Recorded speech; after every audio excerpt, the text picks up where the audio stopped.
Glória a Deus. Vamos nos colocando de pé. Louvado seja o nome do Senhor Jesus. Vamos abrir as nossas Bíblias no Salmo de número 133.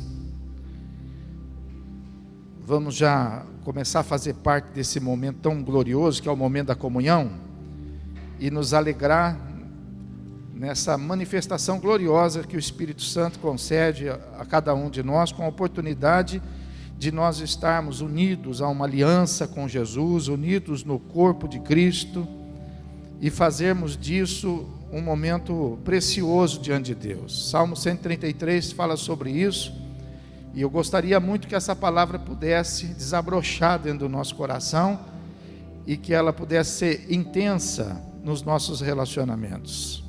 Salmo de número 133, os irmãos acharam? Vamos ler, diz assim a palavra de Deus: ó, como é bom e agradável viverem unidos os irmãos, é como o óleo precioso sobre a cabeça, o qual desce para a barba de Arão, e desce para a gola de suas vestes. É como o orvalho do Hermon que desce sobre os montes de Sião. Ali ordena o Senhor a sua bênção e a vida para sempre. Amém, irmãos? Então, vamos viver isso nesta noite, vamos estar unidos na nossa fé, na presença de Deus. Vamos fazer essa oração.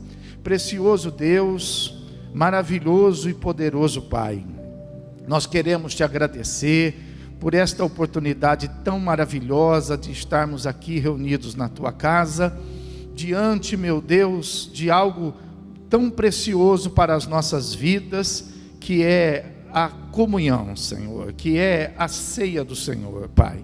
E nós te pedimos para que ela possa acontecer por completo nesta noite, que ela seja, meu Deus, estabelecida através, meu Deus, da nossa participação no cálice, da nossa participação no corpo, mas que ela também possa ser expressada, meu Deus, nos nossos relacionamentos, que nós possamos ter comunhão em tua casa, que possamos ter comunhão na oração, que possamos ter comunhão nos nossos planos e objetivos, os quais são estabelecidos não pelo nosso coração, mas pelo direcionamento do teu Espírito Santo à tua igreja.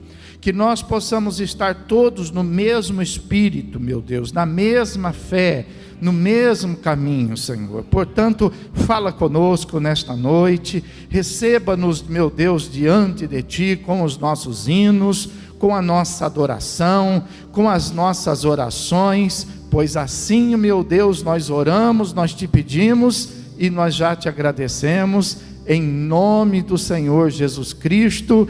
E aquele que está feliz por estar na casa do Senhor, diga amém.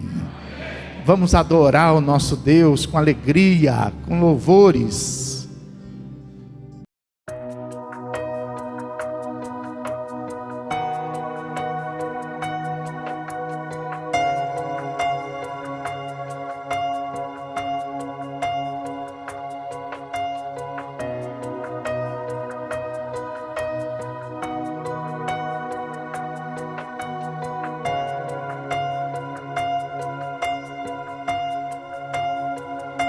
Os reinos se abalam, os povos se curvam, as bocas se abrem, as mãos se levantam para dizer que tu és o rei, para dizer que tu és o Senhor.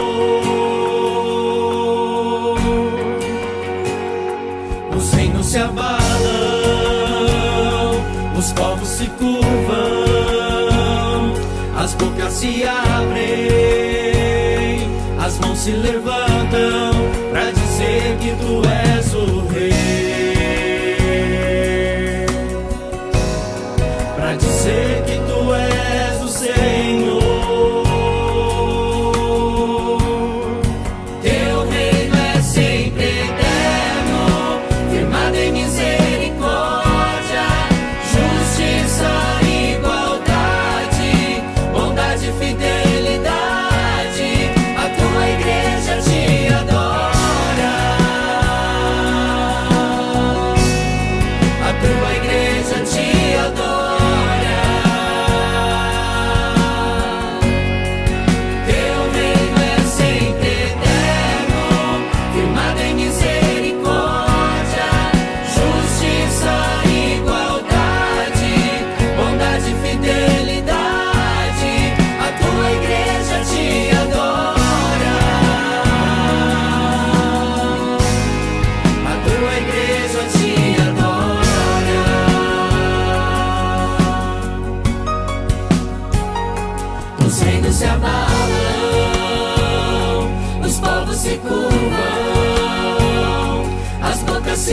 abrem, as mãos se levantam para dizer que tu és o Rei, para dizer que tu és o Senhor. Os reinos se abalam, os povos se curvam, as bocas se abrem, as mãos se levantam para dizer que tu és o Rei, para dizer que tu és o Rei, para dizer que tu és o Senhor, para dizer que tu és o Rei, para dizer que tu és o Rei, para dizer que tu és o Senhor. Pra dizer que tu és o Rei, pra dizer que tu és o Senhor. Teu reino é sempre eterno, firmado em misericórdia, justiça e igualdade, bondade e fidelidade. A tua igreja te adora, a tua igreja te adora. Teu reino é sempre eterno, firmado em misericórdia, justiça e igualdade, bondade e fidelidade. A tua igreja te adora, a tua igreja te adora.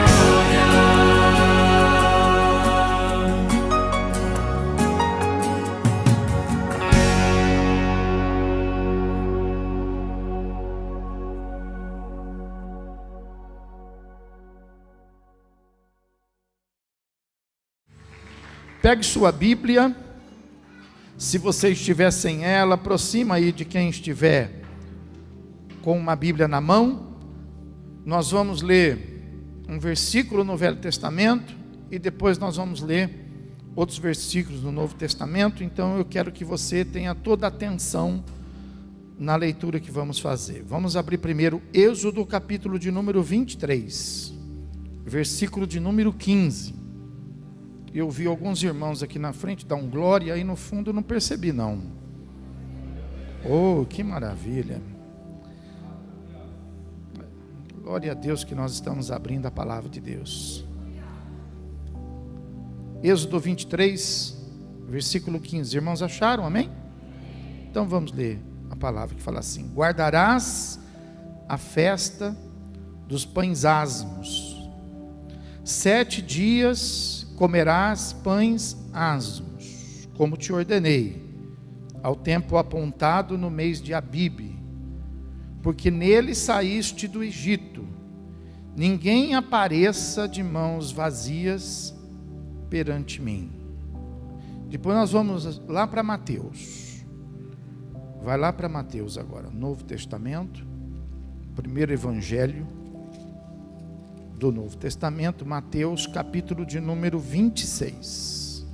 Nós vamos ler o versículo de número 17, que diz assim: no primeiro dia da festa dos pães asmos, vieram os discípulos a Jesus e lhe perguntaram: onde queres que te façamos os preparativos para comeres a Páscoa?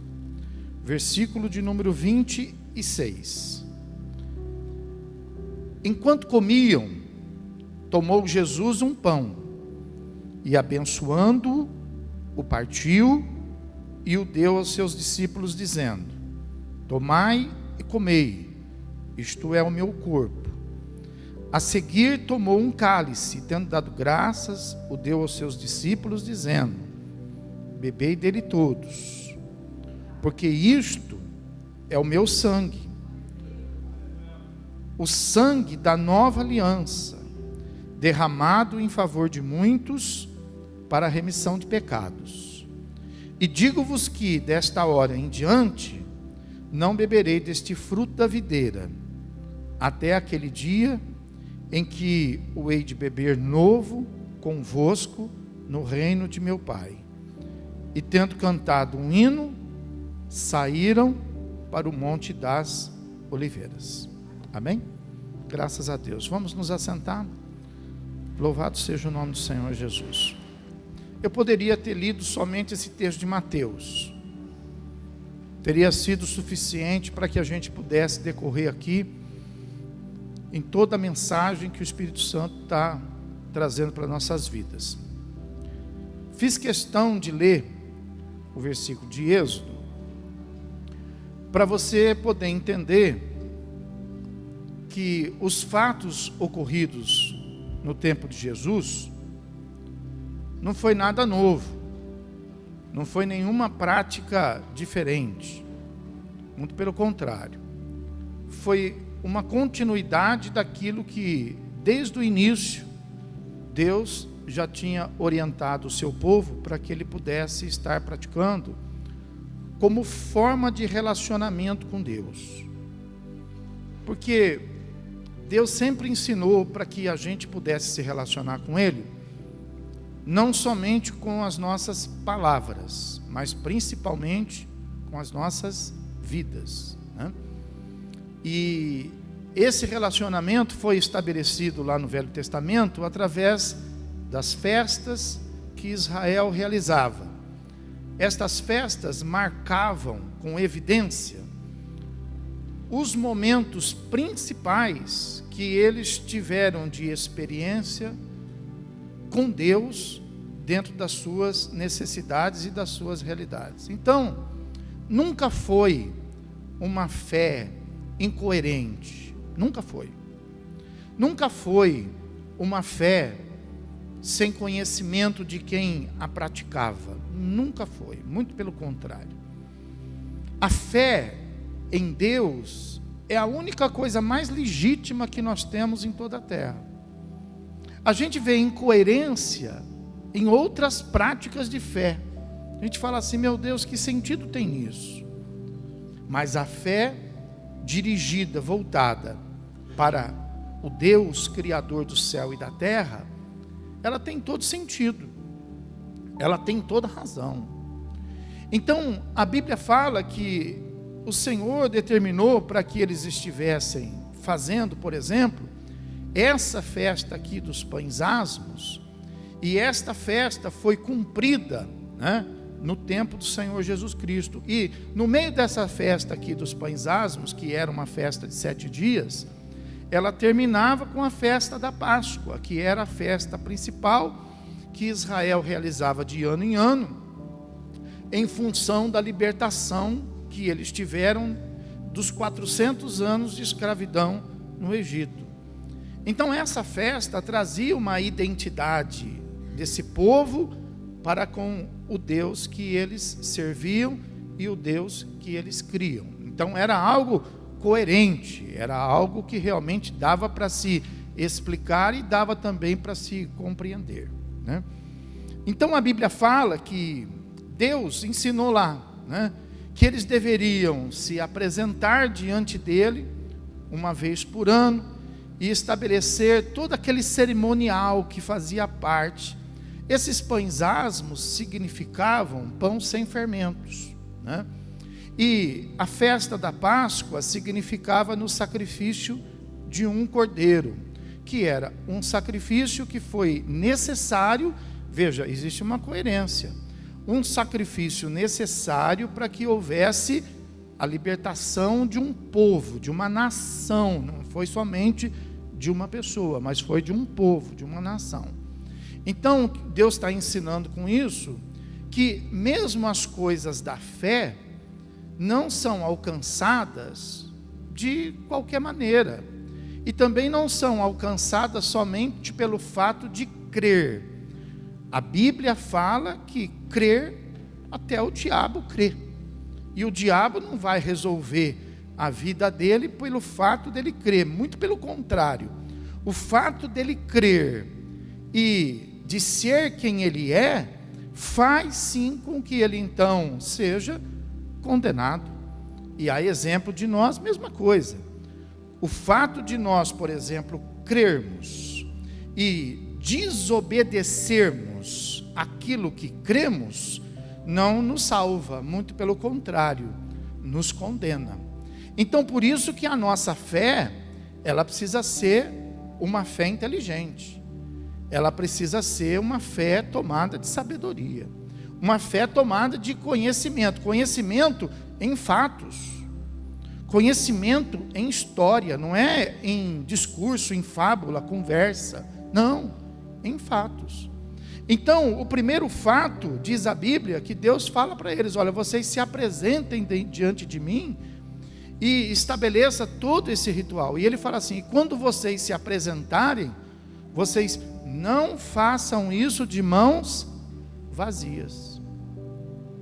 E acontece que você vai perceber, em diversas ministrações que você já ouviu, e talvez você nunca tenha entendido, e quem sabe hoje o Espírito Santo vai conseguir te explicar, o fato de você ouvir, por exemplo, que esse mesmo povo que tinha um pacto com Deus, que sai do Egito, que passa pelo deserto durante 40 anos, e depois disso entra numa terra prometida, da qual Deus tinha dado para eles, e eles, ao invés de tomar posse e se assentar nelas, eles tomam parcialmente posse dela, não chega a tomar posse de tudo. E esse é o nosso perigo na nossa fé, o fato de nós conhecermos a Deus, sermos alcançados por Deus, e a exemplo deles não conseguirmos tomar posse de tudo que Deus tem para nos dar.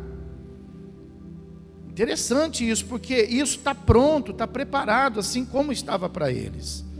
E nós precisamos pensar, nossa fé, ela precisa ser inteligente, porque você pode pensar assim: puxa, o que falta para mim? Porque quando eu estava no mundo, eu estava doente. E aí lá doente, alguém falou assim para mim: poxa, você precisa conhecer o meu Deus. Você precisa ir para a minha igreja, porque o meu Deus, Ele cura.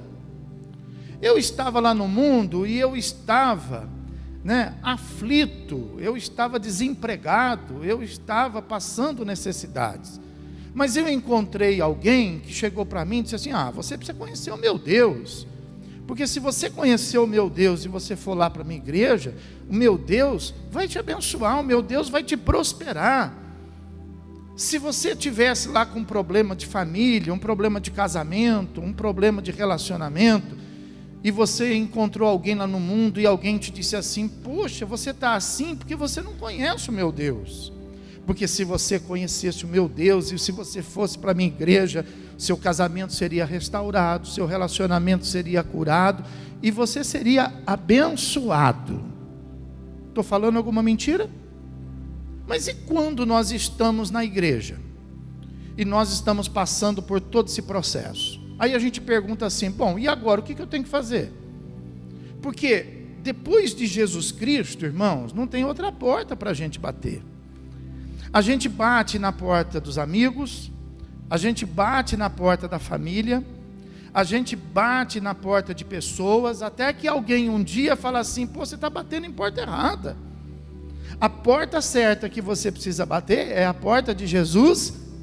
Aí a gente vai lá e bate na porta de Jesus, entra, e Ele entra dentro da nossa vida, e a gente então se pega num conflito, no meio de situações que são tanto quantos, ou às vezes pior, do que aquelas que a gente vivia no passado. Foi isso que aconteceu com Israel. Israel entrou na promessa, entrou pela porta, não conseguiu tomar posse, e aí não é culpa de Deus, porque Deus deu. Pastor, eu não estou conseguindo tomar posse. Não é culpa de Deus, Deus já deu. Agora entra a tua parte, a posse é você que toma. A posse é você que toma.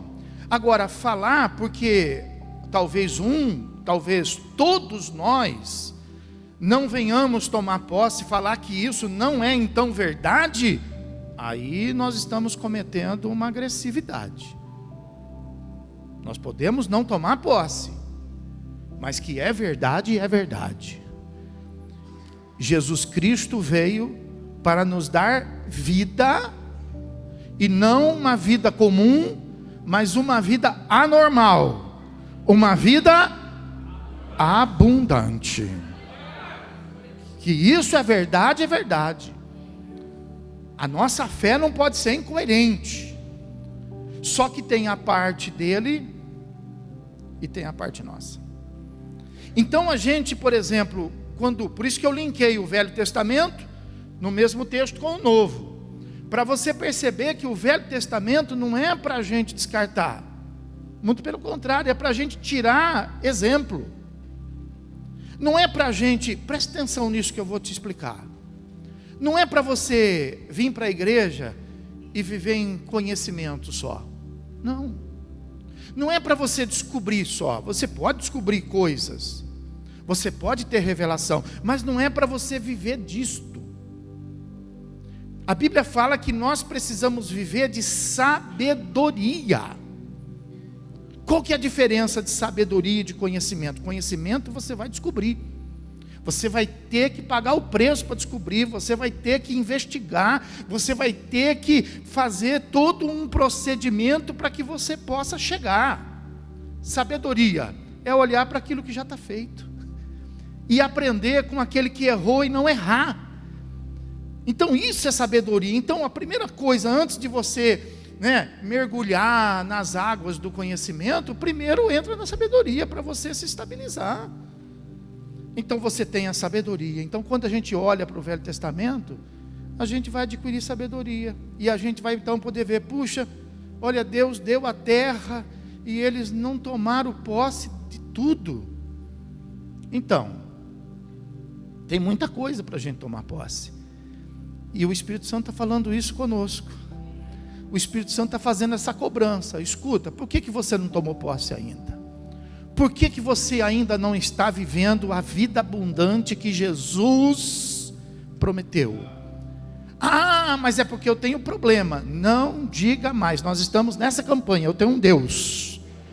Não diga mais eu tenho problema. Fala assim, não vou dizer mais eu tenho um problema. Diga assim, eu tenho algumas coisas para resolver. Tem problema. Tem problema quem quer ter problema, quem quer alimentar problema, fazer problema, criar problema. São essas pessoas que têm problema. Nós não temos problema. Porque como você pode me fazer se conscientizar de problema, se a Bíblia fala assim, olha, você faz aquilo que é possível, e o que não for possível, você pede para o seu Deus, porque o seu Deus faz os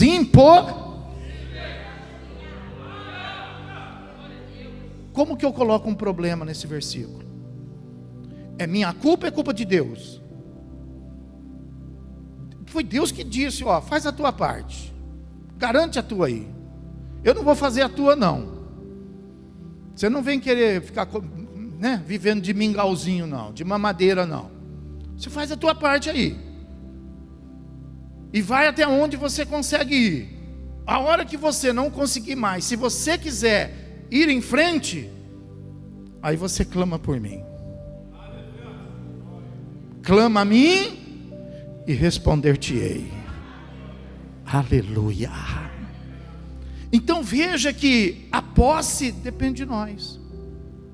E acontece que Israel não tomou posse, presta atenção nisso. E além de não tomar posse de tudo, do que tomou, perdeu. Você está maluco? Você quer perder o que você já conquistou? Você já não chegou a tudo. E você está colocando em risco aí aonde você já chegou. Olha para trás, veja de onde você veio, faça uma reflexão, e olha aonde você está, e ao invés de você colocar em risco aonde você chegou, muito pelo contrário, usa a tua fé com sabedoria, e faça aquilo que a palavra nos ensina. Erga a tua mão para o céu e diga, até aqui o Senhor tem me abençoado. Eu preciso ir para frente. Eu estou com o pé atolado, eu preciso desatolar. Eu estou impedido e não é por Deus. Deus já me liberou, Deus já me deu, Deus já me prometeu, é eu que estou aqui. Então, você sabe da história, você ouve nas mensagens, Israel foi para o exílio. Israel perdeu o que tinha conquistado e foi levado escravo para a Babilônia. E quando acabou a Babilônia, ao invés de ser liberto, muito pelo contrário, continuou sendo escravo de um povo chamado Medo e Persa. E quando terminou, ao invés de ser liberto, continuou sendo escravo de um povo grego. E quando terminou, continuou sendo escravo de um povo romano. Quando nasce Jesus. Quando nasce Jesus, Israel existia, mas tinha perdido tudo. Tinha perdido tudo. Israel dizia: eu tenho um Deus, mas eu não tenho nada. Quem sabe você esteja com esse discurso: eu tenho um Deus. Porque eu tenho um Deus, porque eu oro, porque eu tenho um Deus, eu vou na igreja, tenho um Deus. Mas o que você tem? Mostra o seu Deus para mim. Você não é religioso, você não usa crucifixo, você não tem cruz para mostrar, nós não usamos cruz. Você não tem o Jesus histórico para mostrar, você não tem um ídolo para mostrar. O que você mostra? Como que você mostra a sua fé? Como que você mostra? Então veja que é importante você ter essa reflexão. Você precisa conhecer o seu Senhor. Faça essa pergunta para você: você conhece o seu Senhor? Conhece de verdade? Você sabe compreender? Você sabe administrar o Deus que você serve, a quem nós não vemos? A segunda pergunta que eu faço para você nesta noite: você se acha crente? Você se acha crente? Vou fazer uma terceira pergunta para você: por que você se acha crente? Qual é o motivo? Aonde que você se apega para você dizer assim: não, eu sou crente, eu não sou religioso, não sou espírita, não sou budista, não sou islâmico? Porque essa gente, algumas delas mostram porque são, e nós a exemplo. Então, se eu perguntasse para você, fale para mim,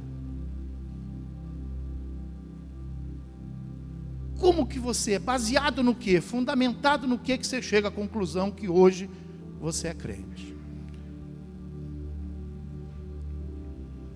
Você precisa ter um motivo. Não adianta você estabelecer a sua fé em palavra. Não, eu sou porque sou. Não, isso é Deus. Deus que diante de uma pergunta disse assim: eu não tenho que explicar nada para ninguém. Você vai lá no Egito, você fala que quem está te mandando é aquele que é. Deus é que diz: eu sou. Nós não. Nós não. Nós não podemos dizer isso. Nós somos seres humanos. Então você tem que parar e pensar: puxa, será que eu sou crente mesmo? Mas se eu fosse provar que eu sou crente, onde que eu me apegaria? É porque eu uso terno? É porque eu uso gravata? É porque eu sou pastor e todo mundo na rua me chama: ô pastor?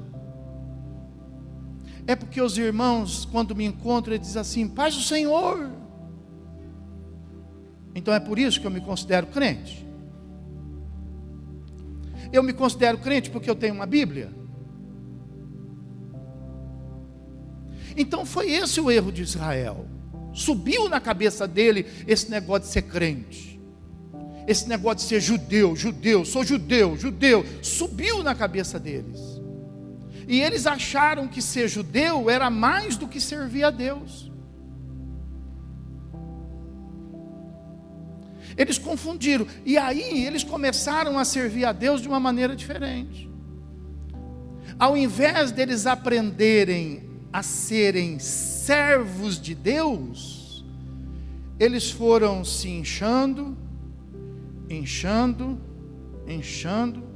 e foram se achando Deus. E ao invés de terem uma fé que os impulsionasse, os arremetessem a servir, a estar a serviço de Deus, eles quiseram colocar Deus a serviço deles. Vinha o inimigo, o que eles faziam?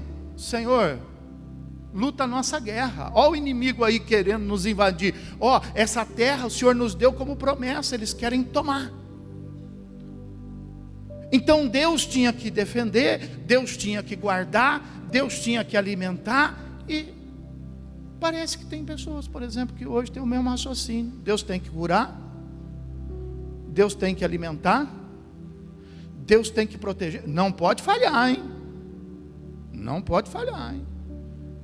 Mas aí vem a pergunta: como que nós estamos nos apresentando? E esse foi o erro de Israel. Israel guardou as festas. Veja que chegou na época de Jesus, no dia dos pães asmos, eles perguntaram para Jesus: Jesus, onde o Senhor quer que a gente prepare a festa? A festa, tudo é festa. Mas Deus havia falado para eles: vocês preparem a festa, mas não cheguem a mim de mãos. E eles começaram a servir Deus de mão vazia e dizer para Deus: enche minha mão, quero saúde, eu quero prosperidade, eu quero família, eu quero esposa, eu quero marido, eu quero filhos, eu quero isso, quero carro, quero casa na praia, eu quero. E quando chegava de novo na presença de Deus, de mãos vazias, e eu quero, e eu. Aí Deus fala assim: isso está errado, eles se esqueceram. Tadinho, né? Se esqueceram. Aí Deus fala assim: eu vou avisar eles do perigo. Eu vou avisar eles que eles estão fazendo errado. Aí Deus usa o profeta Isaías. Abre lá, profeta Isaías, capítulo 1. Então você entende o exílio? Por que eles perderam o que eles tinham? Porque eles se incharam e eles colocaram Deus abaixo deles. Eles eram mais importantes do que Deus. Então Isaías capítulo 1, olha o que fala o profeta debaixo da autoridade de Deus. O profeta fala assim, ó: para toda a nação, o boi conhece o seu possuidor, o jumento conhece o dono da sua manjedoura, mas Israel não tem conhecimento, o meu povo não. Israel já não se lembrava mais de quem era. Israel já não se lembrava mais como fazer. Você se lembra de quem você é? Ah, quem eu sou? Eu sou o Simeone. Mas que Simeone? Ah, o marido da Cidinha. Ah, o Fausto. Quem é o Fausto? Ah, é filho de Simeone. E quem você é? Você é marido de quem? Esposa de quem? Isso devia ficar em terceiro plano. Nós devíamos ser conhecidos nesse mundo como servos do Deus Altíssimo. Porque a minha vida não é dela. A minha vida eu não entreguei para ela. A minha vida eu entreguei para quem? Quem é o meu dono? O boi conhece o seu possuidor. O jumento conhece aquele que põe o alimento na manjedoura, mas Israel não sabe de quem é. Eu sou de mim mesmo. Quem é que faz seus planos? Da onde você tira os seus sonhos? Por onde que você começa uma coisa nova? Da sua cabeça? Da sua ideia? Da sua vontade? Nós somos crentes, mas nós sabemos de quem somos? Porque se eu souber de quem sou, eu posso provar quem eu sou. Agora, se eu não sei de quem eu sou, então eu não posso provar porque eu minto. Eu não sou mais meu. Eu entreguei a minha vida a Ele, e agora eu sou dele. Já não faço mais o que eu faço, mas eu faço aquilo que Ele me manda fazer. Já não sou mais eu que vivo, mas Cristo vive em mim. Aleluia. Recanta lá, machou, canta nelas.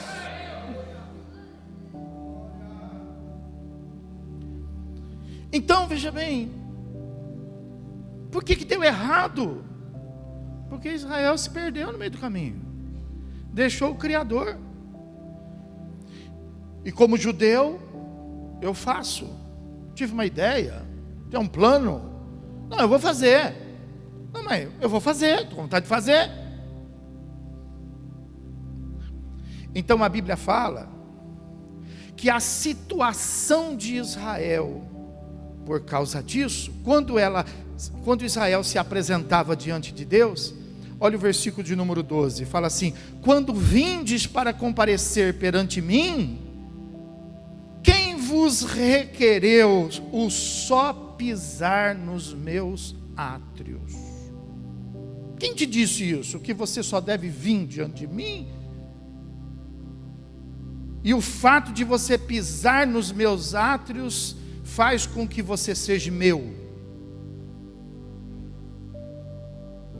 Como que você, Israel, pensa, pode imaginar que o fato de você dar uma passeadinha na minha presença, você lá fora, você pode atribuir a minha responsabilidade da sua vida?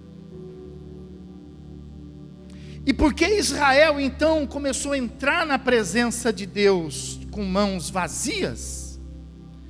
Então Israel foi perdendo tudo que tinha e deixou de conquistar tudo o que Deus tinha prometido. Gostaria que você perguntasse para alguém que está do seu lado, falasse assim: você sabe até aonde você pode chegar? Fala aí.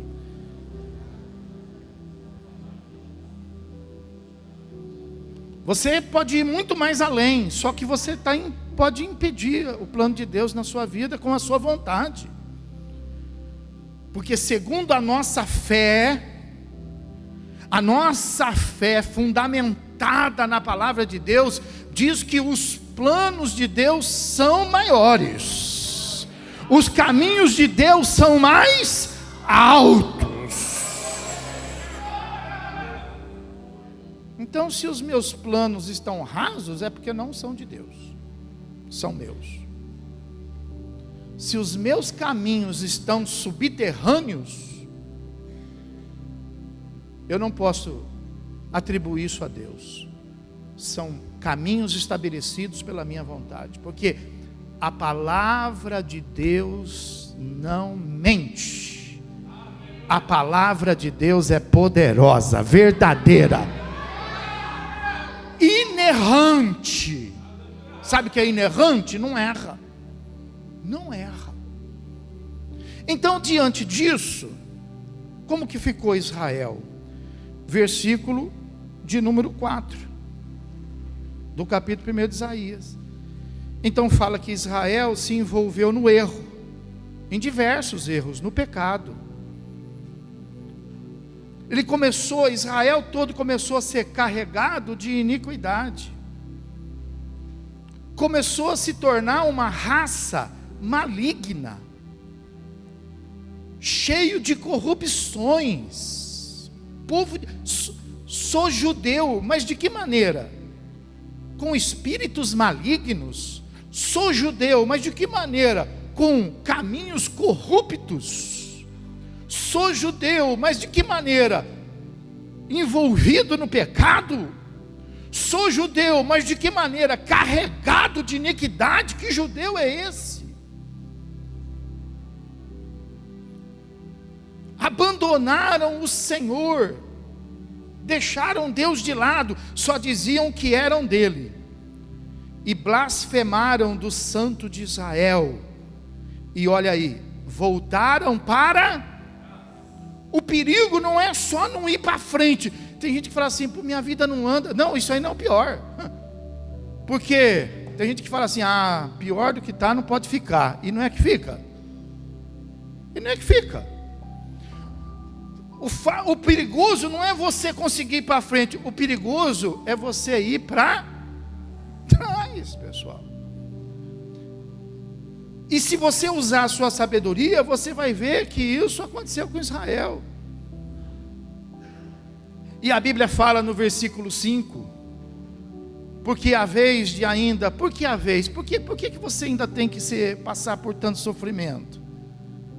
Por que você ainda tem que pagar um alto preço, visto que você continua errando, continua desobedecendo? Por que nós vamos viver num caminho de desobediência, se o salário da desobediência é sofrimento, pessoal? Por que nós temos que ser persistente, coração endurecido, pensamento cauterizado, e obstinado em viver no caminho errado, do qual Deus não avaliza, o Espírito Santo não ensina, os anjos não acompanham, e a gente vive debaixo de sofrimento, dizendo, sou crente? Que fé é essa?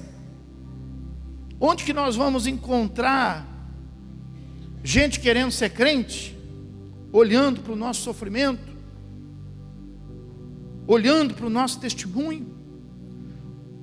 Então Israel estava comprometido, pessoal.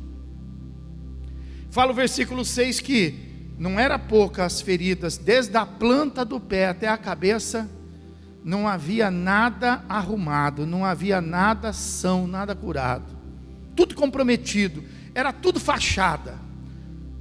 A casa não estava quitada, o carro ainda tinha muitas prestações, o telefone ainda tem prestação para pagar, a roupa foi comprada a crediário, o sapato foi emprestado de alguém. Era a situação de Israel. Versículo 7, a vossa terra está assolada, a casa está desarrumada, as coisas estavam todas bagunçadas, não tinha-se vontade de arrumar, não tinha-se vontade de melhorar, não tinha-se vontade de ter, porque tudo estava destruído, tudo estava acabado, tudo estava, mas eram judeus. As vossas cidades, elas estão consumidas pelo fogo, o fogo do vício, o fogo da prostituição, o fogo do inferno, do fogo das trevas. A vossa lavoura, o vosso trabalho, o vosso salário, estão sendo consumidos, estão sendo devorados diante de vocês, Israel. E a terra se acha devastada com uma subversão de estranhos. Olha a situação que eles estavam. E tudo porque, presta atenção nisso, tudo porque eles vinham ao Senhor, mas eles vinham de mãos. Nós não podemos cometer esse erro, pessoal. Eles cometeram. Esse erro foi deles. Não está falando de nós aqui, está falando deles. Eles vinham de mãos vazias. Então a Bíblia fala que eles cometiam isso e eles batiam no peito dizendo: não, mas nós somos judeus, nós temos um Deus. Diga assim: eu tenho um Deus.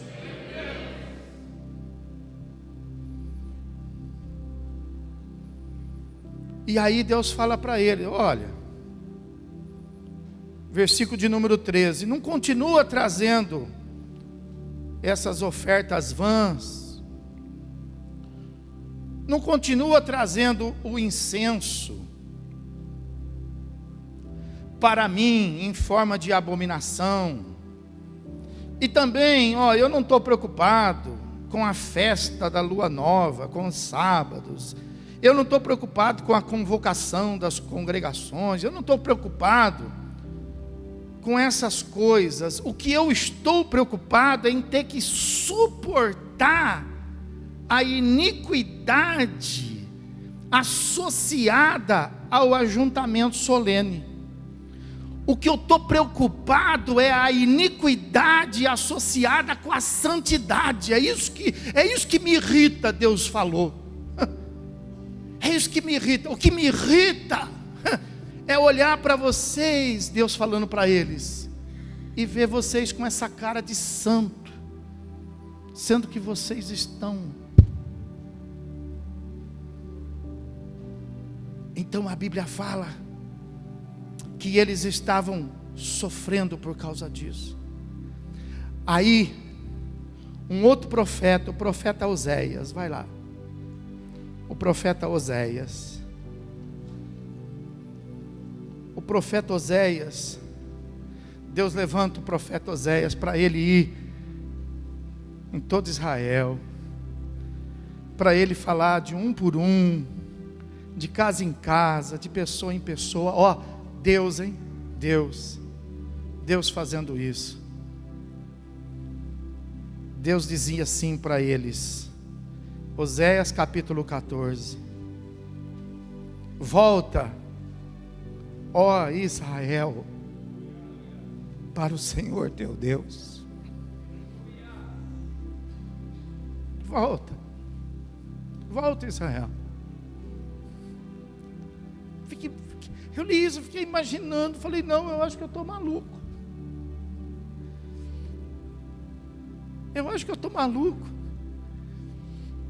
A turma pronta, um monte lá. E Deus vem, ao invés de mandar um fogo do céu e consumir, ao invés de mandar a sua ira e maltratar,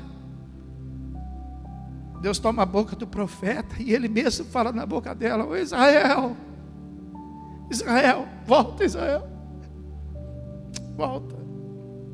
volta, ó Israel, para o Senhor teu Deus, porque os teus sofrimentos não sou eu que faço, os teus sofrimentos é por causa dos teus pecados.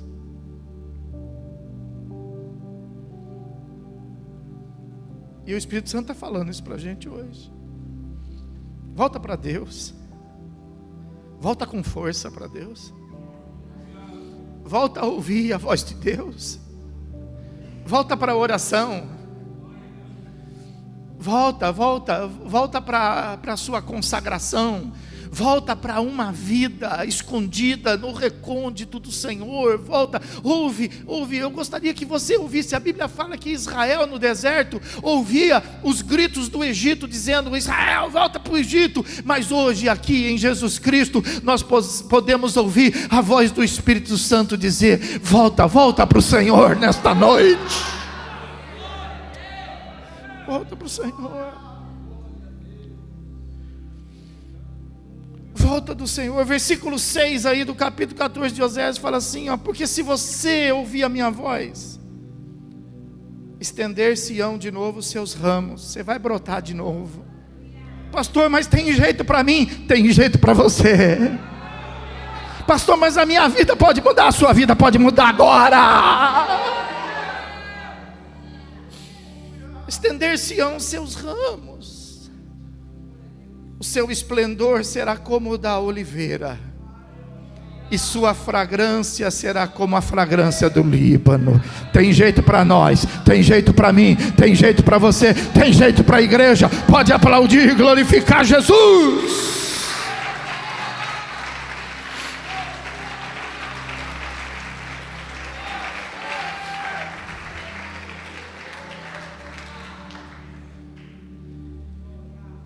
E aí vem os meninos,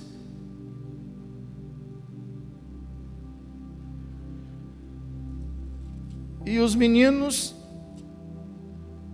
no primeiro dia da festa de pães asmos, fala assim: Jesus, nós somos crente. Diga: eu sou crente. Jesus, nós somos crente.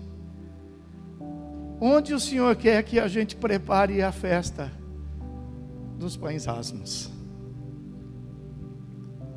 E Jesus fala assim para eles: olha, vocês vão lá em tal lugar, assim, assim, sigam um homem, e aonde ele entrar, vocês entram, e vocês digam para ele: olha, Jesus mandou a gente preparar aqui.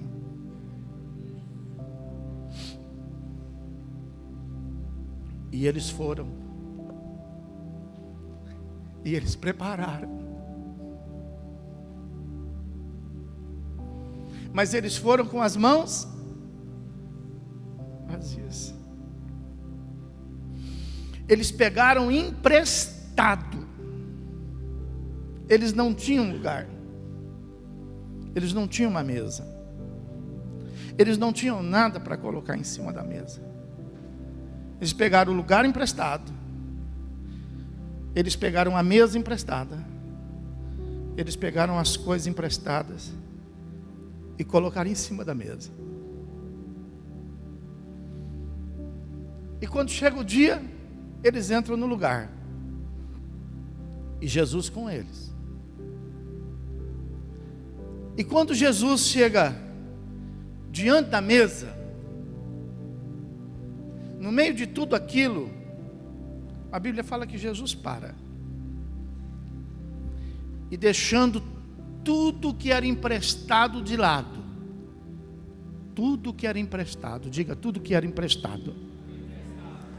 Jesus deixa de lado.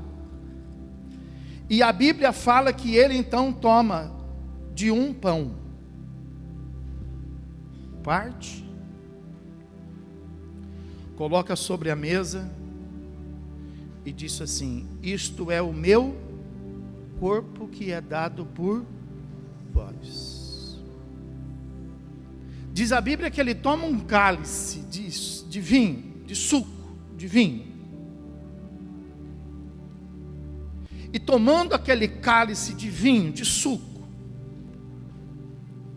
a Bíblia fala que ele disse assim: coloca em cima da mesa e coloca assim: isto é o meu sangue, o sangue da nova e eterna aliança que é derramado por vós.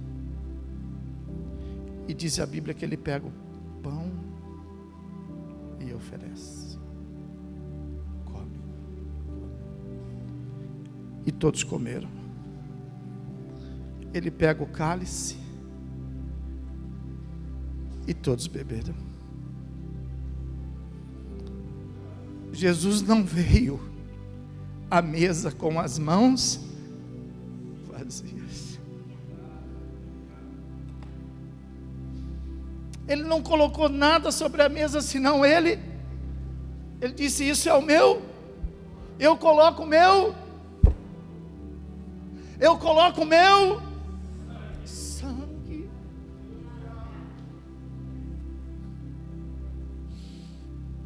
Esse é o Deus que nós servimos, que entregou a sua vida pela nossa, que deu o seu sangue pelo. E você não consegue fazer? E você acha que é muito fazer? Ele pôs a parte dele. O que você põe nessa mesa? Só a sua palavra? Só crente. O que você põe nessa mesa? Só a sua roupa, seu terno, sua gravata? O que você põe nessa mesa? A sua Bíblia?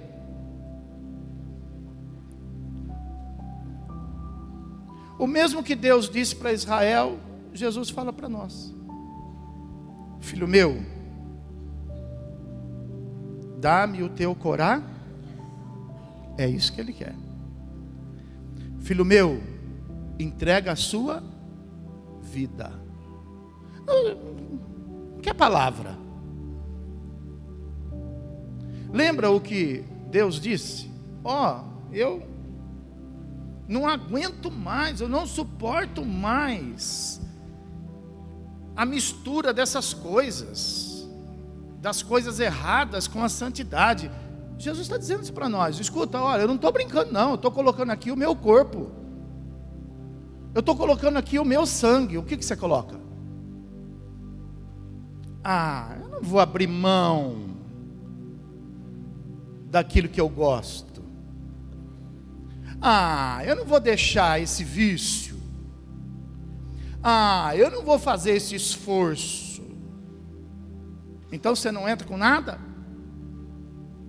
Ou você acha que isso é muito? O exemplo de Cristo é o suficiente para nós. Então você precisa se esforçar.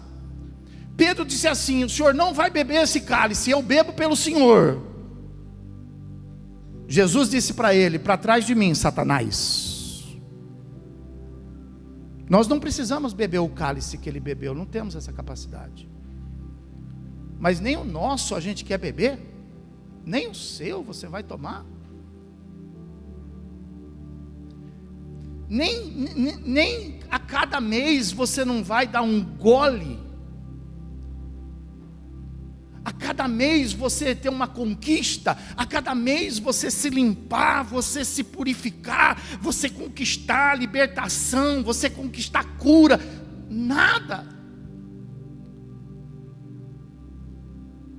Você não vai fazer a tua parte, você não vai vir à igreja, você não vai orar, você não vai fazer um jejum, você só vai bater no peito e dizer: sou judeu.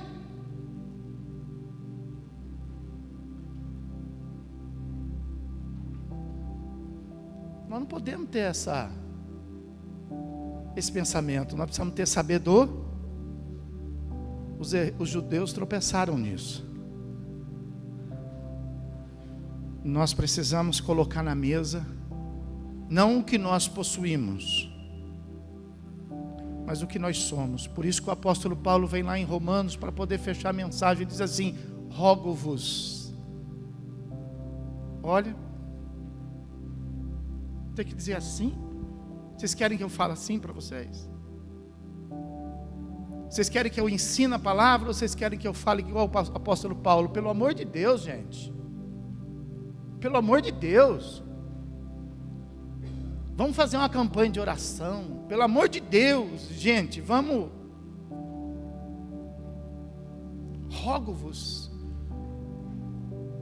que vocês apresentem, diz o apóstolo Paulo, os vossos corpos. Eu trouxe aqui a minha oferta, pastor. Que oferta, irmão? Trouxe aqui o meu dízimo. Que dízimo, irmão? Você está lá atrás na fila.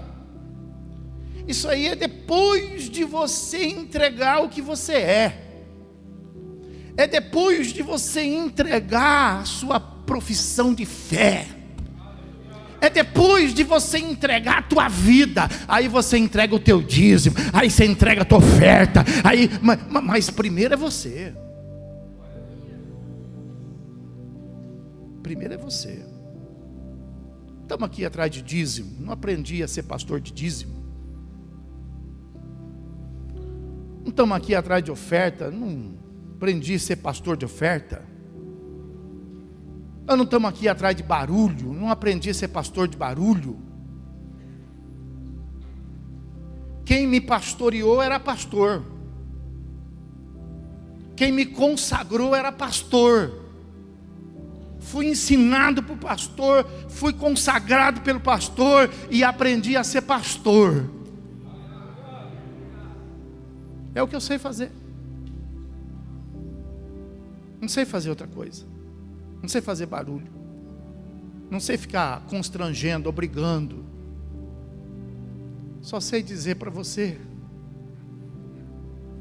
que Jesus está nos chamando. Ouve, Israel. Ouve. Ouve Jesus te chamando hoje para você não permanecer aqui nessa noite com as suas mãos vazias. Pastor, mas eu não tenho dinheiro. Não é dinheiro. Entrega o teu coração.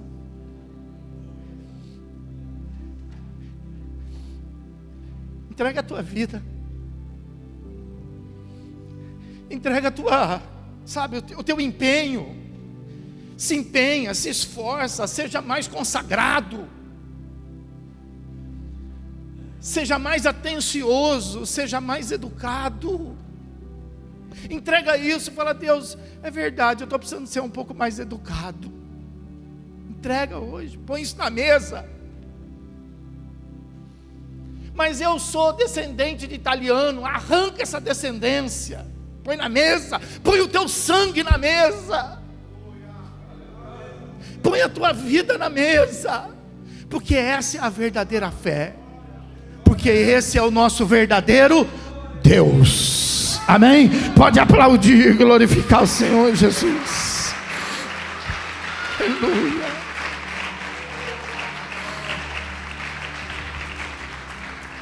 Vamos ficar de pé, vamos ficar de pé, aleluia. Louvado e bendito seja o nome do Senhor. Louvado e bendito seja o nome do Senhor. Feche teus olhos. Feche os teus olhos. Aleluia.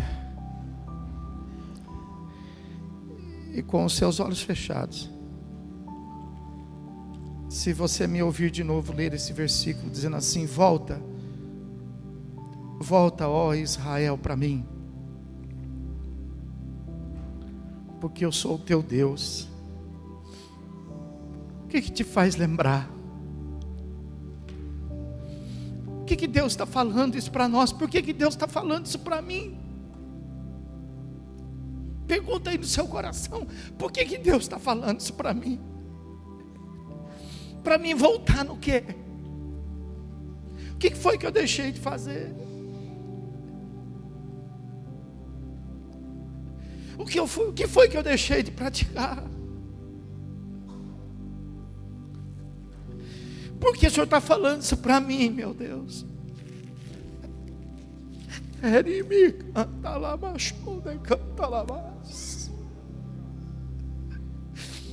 Volta, volta, volta.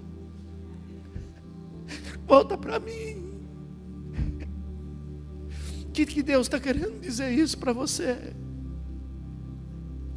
Somente os que sabem, somente aqueles que têm consciência daquilo que Deus está falando.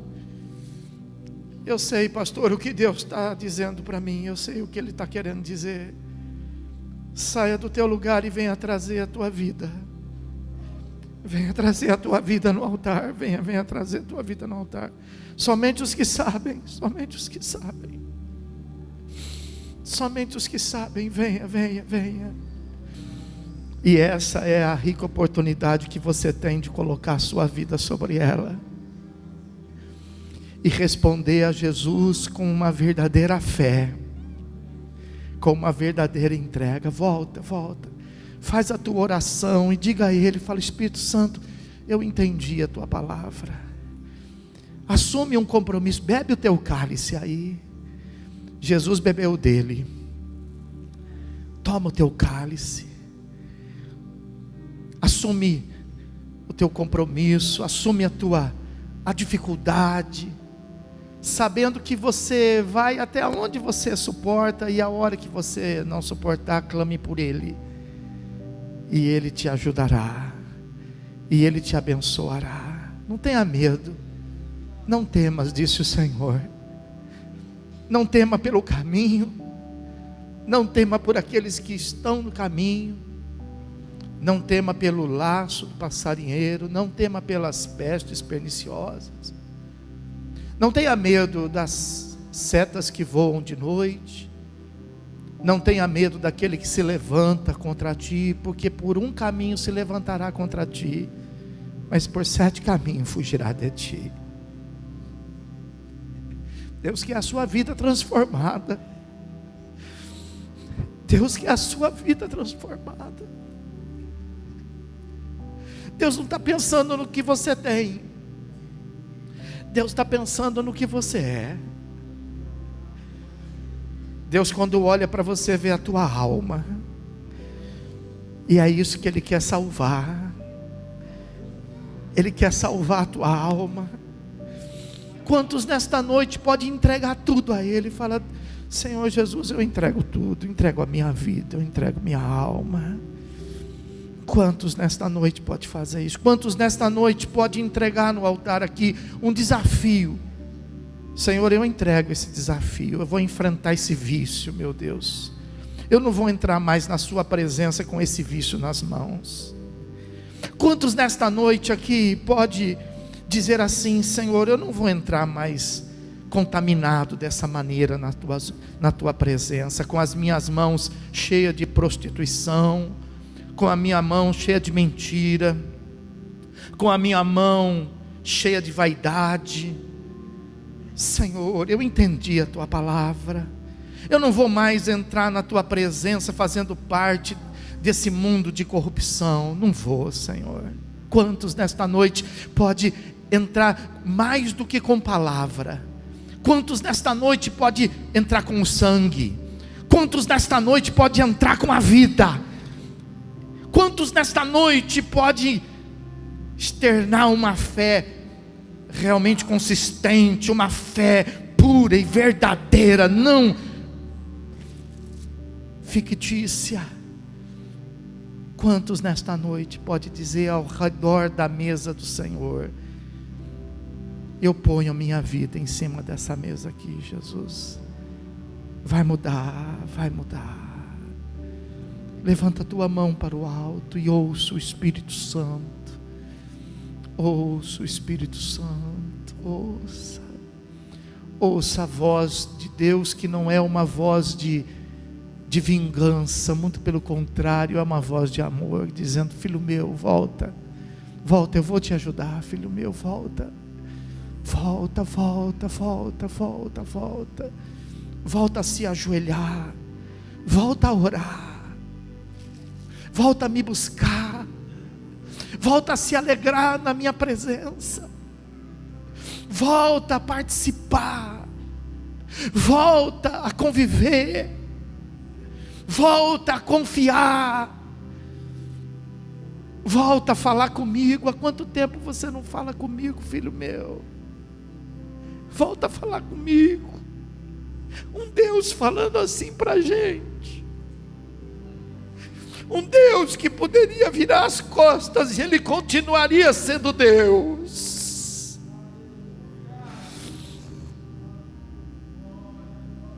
Põe a mão no seu coração e responda à altura para Ele.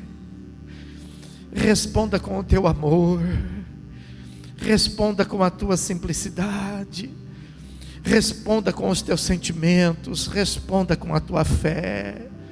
Responda para Deus, responda. Mude tua vida, mude teu caminho, mude aquela palavra, aquela palavra foi muito dura, aquela palavra foi sem pensar, aquela palavra ela foi precipitada. Se Deus pode deixar de lado todas as coisas para poder dizer para você: volta, filho meu, você não pode voltar aquela palavra? Você não pode voltar àquela decisão? Você não pode voltar todas aquelas coisas? Volta. Aqueles que voltam, botam a mão assim no coração. Fala: Senhor, eu volto. Senhor, eu volto. Meu Deus e meu Pai, Tu és maravilhoso, Senhor. E eu quero Te agradecer, Deus, porque o dia não acabou. O Senhor não deixou que nós entrássemos nas trevas da madrugada, sem que antes nós pudéssemos receber a Tua gloriosa luz. Agora não haverá mais noite, agora não haverá mais madrugada, porque agora a Tua luz vai resplandecer na vida e no coração de cada um aqui dos irmãos, meu Deus. Pai, eu Te peço nesta hora, em nome de Jesus, venha tocá-los, venha colocar, meu Deus, sobre eles o poder do Teu Espírito Santo, para que eles possam conquistar a terra, Deus, para que eles possam ter força para lutar, não somente contra o inimigo, não somente contra o mal, mas com um dos maiores dos nossos inimigos, que somos nós mesmos, Senhor. Meu Deus, em nome de Jesus, que esteja havendo nesta noite aqui uma consagração no altar, Senhor, que esteja havendo aqui uma transformação de vida, que esteja havendo aqui uma transformação de comportamentos, que esteja havendo aqui uma transformação de decisões, meu Deus, e que saia daqui nesta noite muito mais do que palavras, mas que saia daqui nesta noite um testemunho, Senhor, que saia daqui nesta noite, meu Deus, uma vida mudada, transformada pelo poder e pela presença do Teu Espírito Santo. Em nome de Jesus, ajuda Teus servos, meu Deus, a vencer todos os desafios, todos os limites. Ajuda Teus servos, meu Deus, a conquistar aquilo que eles nunca achavam que seriam capazes, meu Deus. Em nome de Jesus, Pai, eu Te peço, recebe agora aqueles que estão voltando, recebe agora aqueles que ouviram a Tua palavra, aqueles que entenderam a Tua palavra, e que nesta noite, meu Deus, estão tendo uma tomada aqui de decisão e de fé. Em nome do Senhor Jesus, levanta Tuas mãos para o céu, as duas, e diga assim: Senhor meu Deus e meu Pai, eu ouvi a Tua voz, como ovelha, eu ouvi a voz do meu sumo pastor, e eu estou aqui ao redor da Tua mesa, para dizer que eu posso sim, eu posso fazer um pouco mais. Eu tenho feito pouco, tenho entregue pouco, mas agora eu entendi que eu posso fazer mais. E eu vou me empenhar, não somente de palavra, mas eu vou me empenhar com a minha vida, com o meu sangue, com o meu corpo. Em nome de Jesus Cristo, eu declaro agora a minha aliança renovada em Ti. Toca a minha vida, restaura a minha fé, em nome do Senhor Jesus, amém, e graças a Deus. Vamos aplaudir, bem alto, Senhor. O mais alto que você puder, com as mãos cheias, cheias de louvor, de adoração. Toca, Senhor, toca com o Teu Espírito, meu Deus. Ele me canta lá, macho de canta lá mais. Ele me anda lá, macho de canta neles. Ele me canta lá, macho de canta lá mais. Aleluia. Receba o Espírito Santo. Receba o Espírito Santo. Seja cheio do Espírito Santo. Aleluia, aleluia, aleluia. Meu Deus, não deixa essa unção acabar, Deus. Não deixa esse fogo apagar, meu Deus. Meu Deus, fica conosco, Pai. Que os irmãos possam ter uma semana em Tua presença. Que eles possam tomar posse da terra, Deus, guiados pelo Teu Espírito Santo, instruídos pela Tua fé, Senhor, que é meu Deus, distribuída em nosso coração. Somente o dom da fé, meu Deus, é que pode fazer com que a gente venha viver, meu Deus, dias sobrenaturais, meu Pai. Que a graça do nosso Senhor e Salvador Jesus Cristo, o grande e eterno amor de Deus, e as doces e meigas consolações do Espírito Santo, seja agora e para todos sempre com toda a igreja, e aqueles que creem recebem, diga comigo. Aqueles que estão na campanha do mês de junho, levanta o seu punho assim direito para o céu fechado e diga: eu tenho um Deus. Pode aplaudir o Senhor Jesus.